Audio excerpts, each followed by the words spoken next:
परिचय। दोस्तों, जैसा कि हम सभी जानते हैं, हम अपने आसपास कई तत्व देख सकते हैं। ये तत्व विभिन्न पदार्थों से बने होते हैं।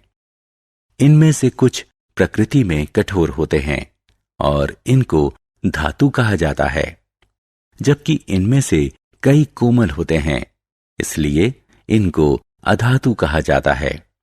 अतः इस पाठ में हम धातु और अधातु के गुणों एवं इनके उपयोगों के बारे में जानेंगे। उद्देश्य। इस पाठ के अंत में आप निम्न करने में सक्षम हो जाएंगे। धातु और अधातु को परिभाषित करना। धातु और अधातु के भौतिक गुणों का वर्णन करना। धातु और अधातु के रासायनिक गुणों का वर्णन करना। धातु और अधातु के उपयोगों का वर्णन करना। धातु और अधातु का परिचय। अरे दोस्त, तुम यहाँ क्या कर रहे हो? मैं पतंग उड़ा रहा हूँ। ये वजन में काफी हल्की है। हाँ दोस्त, क्योंकि ये कागज से बनी है। और क्या तुम जानते हो कि कागज एक अधातु पदार्थ है? वहां देखो, एक हवाई जहाज भी आकाश में काफी ऊंचा उड़ रहा है। ये स्टील और अन्य पदार्थों से बना हुआ है। लेकिन ये धातु और अधातु आखिर हैं क्या? दोस्तों, हम अपने दैनिक जीवन में कई पदार्थों का उपयोग करते हैं। ये पदार्थ धातु और अधातु से निर्मित होते हैं। धातु प्रकृति में कठोर होती है, जबकि अधातु कोमल होती है। यहाँ धात्विक और अधात्विक पदार्थों की तालिका दी गई है।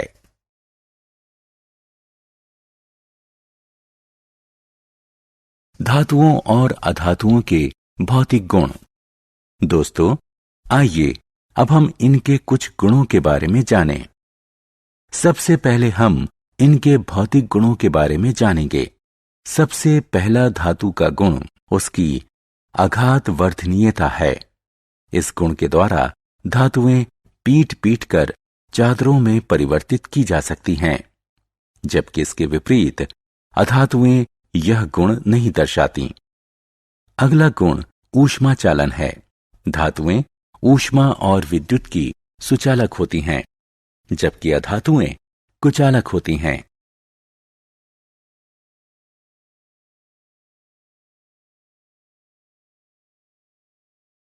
तन्यता धातु का ऐसा गुण है जिसके द्वारा इससे तार बनाए जा सकते हैं। यह धातुओं का तीसरा गुण है। इसके विपरीत अधातुएं तन्यता नहीं दर्शाती। चलिए धातुओं के एक और गुण के बारे में बात करते हैं, जो कि ध्वनिक है।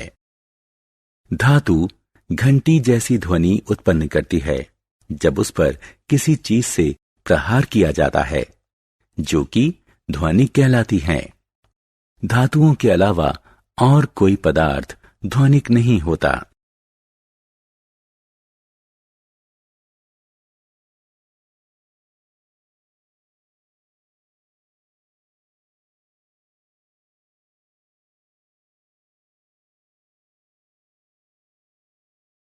तो दोस्तों, इन गुणों के आधार पर हम कह सकते हैं कि धातुएं कठोर, चमकीली, आघातवर्ध, तन्य, ध्वनिक और ऊष्मा तथा विद्युत की सुचालक होती हैं। लोहा, तांबा, एल्यूमीनियम, कैल्शियम, मैग्नीशियम आदि धातु के उदाहरण हैं। अधातु जैसे कोयला और सल्फर। मुलायम, मलिन, अतन्य, आध्वानिक, गैर आघातवर्ध और ऊष्मा तथा विद्युत के कुचालक होते हैं। सल्फर, कार्बन, ऑक्सीजन, फास्फोरस आदि अधातु के उदाहरण हैं। दोस्तों, धातुओं और अधातुओं के भौतिक गुणों की चर्चा कर लेने के बाद आइए जानते हैं उनके रासायनिक गुणों के बारे में। कई धातुएं ऑक्सीजन के साथ अभिक्रिया करती हैं और उसके ऑक्साइड का निर्माण करती हैं। जंग, लोहा ऑक्सीजन और जल की अभिक्रिया के परिणाम स्वरूप उत्पन्न होता है। धात्विक ऑक्साइड प्रकृति में मूल रूप से पाई जाती है। सल्फर जैसी अधातु ऑक्सीजन के साथ अभिक्रिया करके सल्फर डाइऑक्साइड गैस देती है। जब इस सल्फर डाइऑक्साइड को पानी में घोला जाता है तो सल्फर अम्ल का निर्माण होता है। आमतौर पर अधातुओं के ऑक्साइड प्रकृति से अम्लीय होते हैं।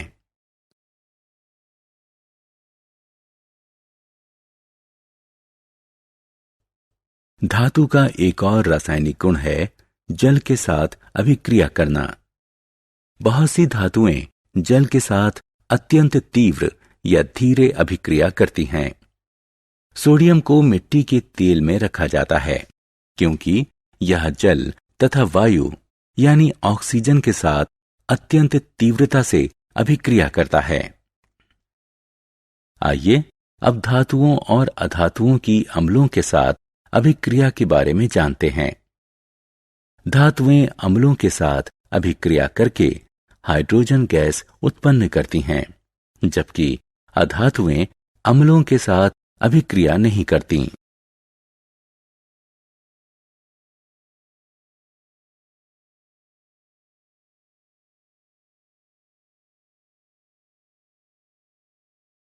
दोस्तों, आपको जानकर हैरानी होगी कि इन रासायनिक अभिक्रियाओं के अलावा धातु विस्थापन अभिक्रियाओं के गुण को भी दर्शाते हैं। हम एक विस्थापन अभिक्रिया यहां देख सकते हैं जहां एक धातु दूसरी धातु को उसके यौगिक के जलीय विलयन से विस्थापित कर रही है।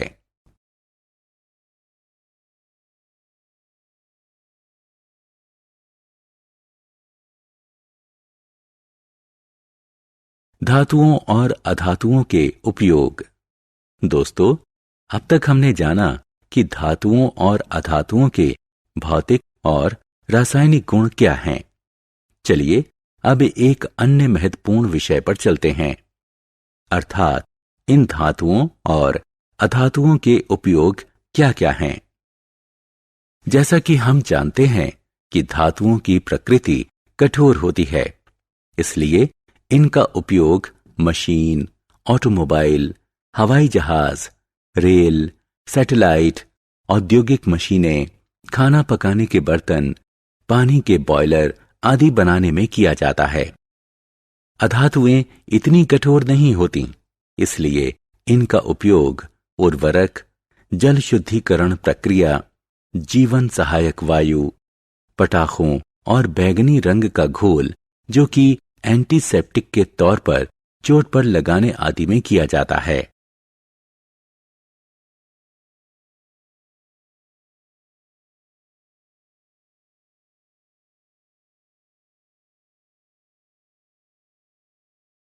सारांश। आइए हमने जो कुछ सीखा है उसे संक्षेप में दोहराएं। धातुएं प्रकृति से कठोर, चमकीली और तन्य होती हैं।